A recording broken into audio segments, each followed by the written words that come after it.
ભારત માતા કી જય, ભારત માતા કી જય, વંદે માતરમ, વંદે માતરમ. કેમ છો બધા? જયલામાં હો જાવ. બધાને શાંતિ? આજે આપણે બધા કીટ લેવા માટે ભેગા થયા છે.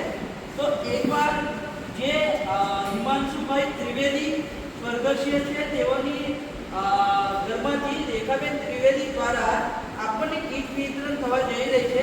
તો તેઓના માટે એકવાર જોરદાર તાળીઓ થશે. આપણે 32 જેટલા પ્રજ્ઞાચક્ષુ ભાઈઓ તથા બહેનોને અનાજની કીટ આપવા જઈ રહ્યા છે, તેમજ સાથે દીવાનું પણ વિતરણ કરવા જઈ રહ્યા છે. તો દીવો સવાર સાંજ તમારે પોતાના ઘરમાં કરવાનો છે. બધા કરશો ને? મોટેથી બોલો, બધા કરશો? અને આ કીટ વિતરણ જે થઈ રહી છે તે તમારા અનુભવો જણાવો. બધા બોલો, કીટ વિતરણ થાય છે તો તમને કેવું લાગે છે? કીટ વિતરણ થવું જોઈએ?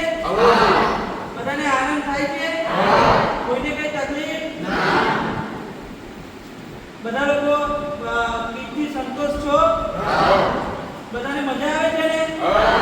તો આપણે રેખાબેન ત્રિવેદી તેમજ હિમાંશુભાઈ ત્રિવેદી અને તેઓના પરિવારને ખૂબ ખૂબ શુભેચ્છા પાઠવીએ અને ખૂબ ખૂબ આભાર વ્યક્ત કરીએ છીએ કે અમારી દિવ્યાંગ વિકાસ ફાઉન્ડેશન સંસ્થા સાથે તમે જોડાયા અને દિવ્યાંગોને મદદરૂપ થઈ રહ્યા છો.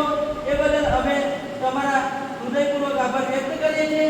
બસ એટલી જ અપેક્ષા કે તમે ભવિષ્યમાં પણ આ જ રીતે અમારા પ્રજ્ઞાચક્ષુ ભાઈઓ તથા બહેનોને અનાજની કીટ અને જે અનેક એવા સેવાકીય કાર્ય થઈ રહ્યા છે તેમાં સહભાગી થાવ એવી અમે અપેક્ષા રાખીએ છીએ. ફરીથી એકવાર આપણે ખૂબ જોરદાર તાળીના ગણગણાટ ધન્યવાદ.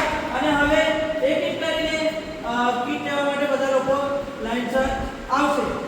ખૂબ ખૂબ આભાર. નામ બોલી